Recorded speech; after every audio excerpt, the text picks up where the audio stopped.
Hey everyone, and welcome back to another Warcraft video. This time it's Enhancement Shaman, and it's one I am thrilled to bring you.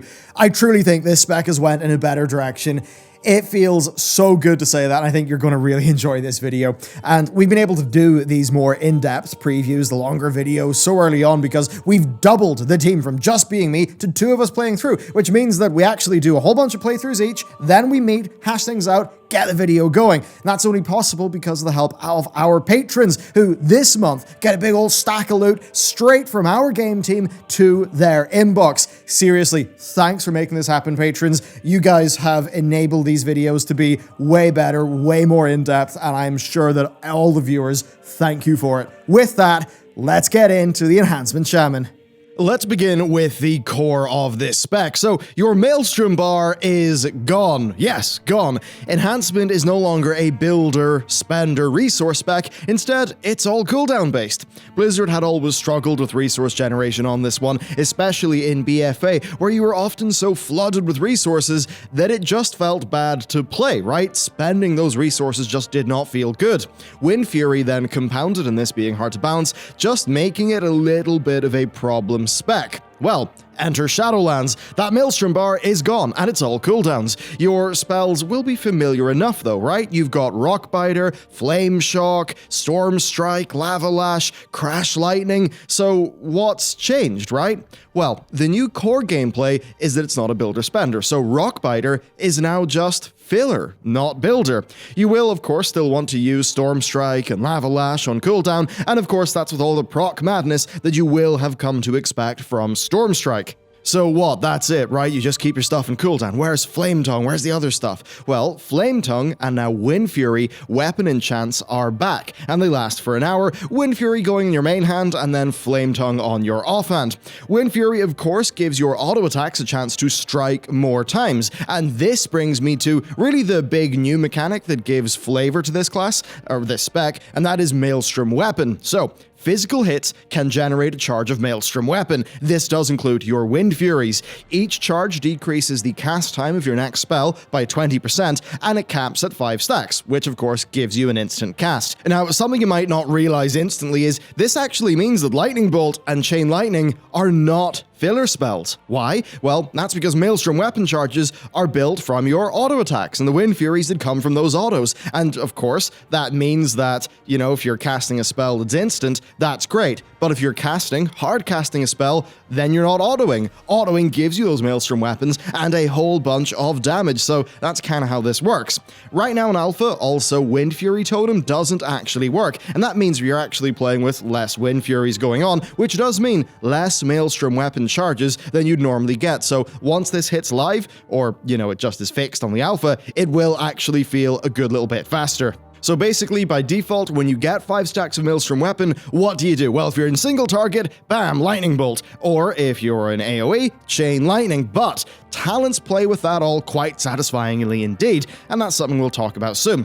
Past that though, you've got the new Wind Fury Totem, that I mentioned, right? You drop that for, every 2 minutes. It doesn't actually work right now though, which of course, yes, means less Maelstrom Weapon charges than you get in live, and that makes the Alpha feel a bit slower. There's then the Searing Totem. This is a 15-second totem on a 30-second cooldown, and just spits lava at enemies. Really, it's just another button to hit on cooldown, but what matters more is one of the talent interactions. Really, it's kind of just there in the basic, sort of 30-second to 30-second gameplay of this class, but there's not really that much interaction with it by default. It kind of feels like it's just a little bit of an add-on that's there for some flavor, but isn't really that core.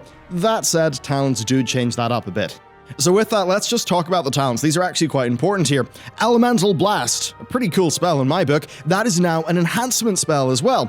It, of course, will synergize fantastically with getting your 5 stacks of Maelstrom Weapon, making it, of course, instant. Now, it certainly doesn't feel like it's something you want to be hard casting without that Maelstrom Weapon instant, because, of course, of the lost melee DPS and Maelstrom Weapon charges, if you're just hard casting it for 1.8 seconds. Remember, enhancement is big for its auto damage via Wind Wind Fury and Flame Tongue. And overall, I'll say playing with Elemental Blast is something I really enjoyed, right? Just putting all my 5-stack Maelstrom weapons into Elemental Blasts. Now, there were times where it didn't really line up perfectly with just what I was doing, but that said, I'm actually just going to wait here because, of course, Wind Fury Totem was not working, which meant I was getting less Maelstrom weapons, so it could be that on live, right, you could be pretty much on cooldown, Maelstrom weaponing, you know, at 5, your Elemental Blast, but then still being able to sneak in the odd Lightning Bolt or Chain Lightning in between those. So yeah, I'll reserve judgment for the final pacing of that, but honestly, my core point here is it's a really cool interaction. It really is quite good. Then the other talent highlight here is Searing Assault. That is a new cooldown that overcharges your Flame Shock and your Searing Totem, just makes them a bit better. It feels pretty decent to use, though I'll certainly say that the Searing Totem,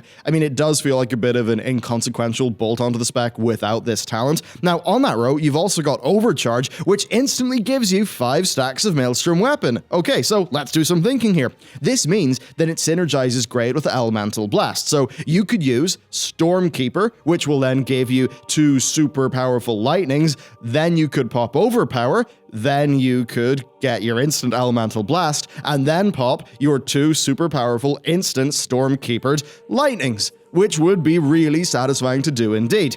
Basically, right, the choice about how you use your Maelstrom weapon, I think it's a really good, great, like, core hook for this spec, and it's not completely dominant, and, you know, it's a core hook to the spec that doesn't force it into being a builder spender like it did with Legion and BFA, which is pretty good. And I suppose speaking of good things, let's talk about the pros and then of course the cons. The first pro is something I've just not mentioned yet in this video, and that is Crash Lightning.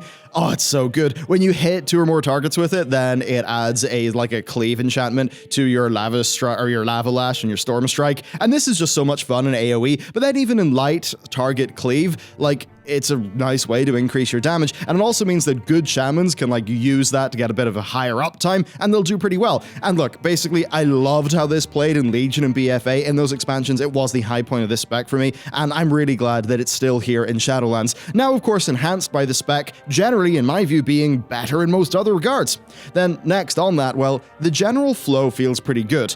Now, being okay with just standing there, autoing, that can feel a little bit strange, I think, but once you're used to it, I think it works well. And it certainly is the unique bit of flair for the Enhancement Shaman, right? The entire point is that you get your Wind Furies, you enchant your weapons, and that's a thing that you can do. And I think that actually does maintain some class identity and some spec identity for Shaman and Enhancement.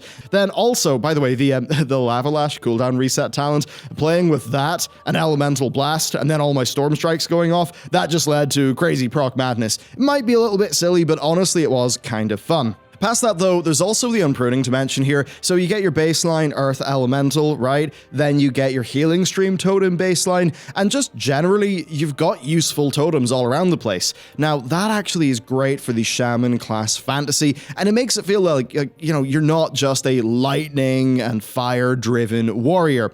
And it also means that, well, there's times you can help out your team. You're in a Mythic Plus, things go a bit south, you can pop down your Healing Stream Totem, right? You get a little bit of hybrid built in, and I think that just means that if you really want to try hard and be a good team player, well, you can be more useful. So overall, I'd say this, I love their AoE kit. I really enjoy Maelstrom Weapon as the new resource to manage for this spec. I think the core rotation of the spec feels better to me, while of course still, I think, retaining the aesthetic cool factor that did come along with that Legion revamp. On almost every account here, I think it's great job Blizzard, but that said, there are some downsides. So first for the cons, you got Hailstorm. Basically, it just doesn't make sense right now. Frost Shock does less damage than the initial damage of Flame Shock, and that means that single target Hailstorm doesn't really make sense as a talent, but of course that does seem like an easy fix. Then there's Storm Strike RNG, right? Now this is somewhat expected with how this spec plays at this stage, though if you didn't like it in Legion and BFA, you'll probably still have quibbles with it here. Just I'd say the difference is that it's not tying into the Maelstrom resource bar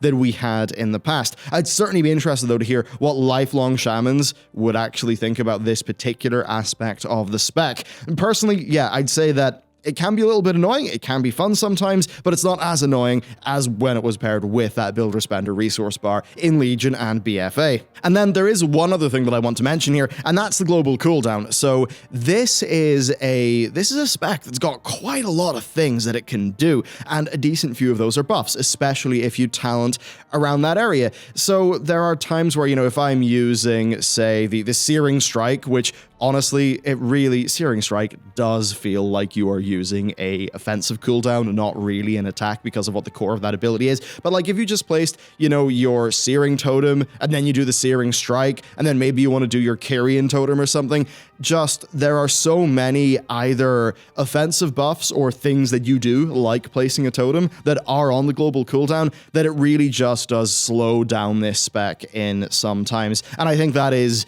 definitely a weakness, and I think for Blizzard they should definitely look into what things could they remove from the global cooldown to just smoothen up the gameplay of this one a bit. I think that's certainly something they should do. And then finally, I want to do something a little bit different for this video. Generally, right, I want to save the Talk of Covenant abilities until max level, right? Because the focus of these videos, that's on the base health of the classes, sans borrowed power. But I feel like this is a pretty good opportunity to call out something that's quite fun. Basically, right, the Carrion thing is the Vesper totem, and when you put that totem down, the next 3 healing spells that you do will cause that totem to radiate a heal, and the next 3 damaging attacks that you do will cause it to radiate an AoE.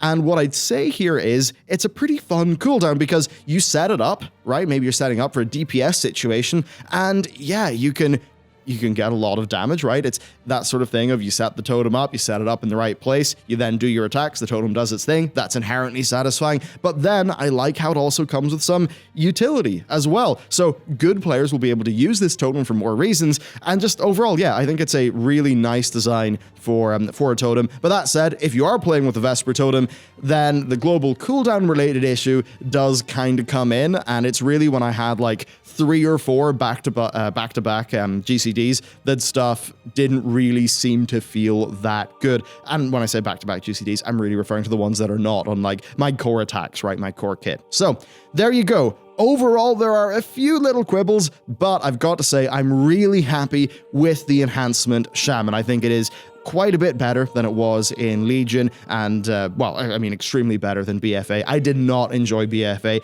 mostly down to just the resource system. I thought it was not fun. The over-generating felt fun. And then you're in that situation, you've got this big full bar of Maelstrom. What do you want to do? You want to put that into Storm Strikes because that's what feels good. But then the Storm Strike RNG, well, that doesn't happen. So then you've got to just burn it all on Lava Lashes. But Lava Lashes don't really hit that hard because the focus is on Storm Strike, right? So that never felt good to me. And basically, Blizzard have got around that problem, retained the core identity, and then just made other improvements in other areas. Overall, quite good. So there you go, Enhancement. Yeah, 1 or 2 little quibbles to fix, but overall, I think a spec that is in so much of a better direction. I really have been just happy to play this one. Now, there still are some issues, right? You're still a real squishy fellow, and certainly if you're doing multiple AoE pulls, that Carrion Totem's going to save your ass. You'll want your Cloudburst or your Healing Stream Totem. Even you'll probably want to use that quite a bit as well. So yeah, you're still pretty squishy out in the world, but just the core of playing this back to me feels really good. I really like the direction of these changes, and well, stay tuned, hit that sub button because we're going to do Elemental soon, very soon, hopefully today, and I think you're going to like Elemental. It is quite something indeed. Certainly interesting thing to talk about. So that's all that. Let me know what you think. Thank you for watching this video, and I'll see you next time.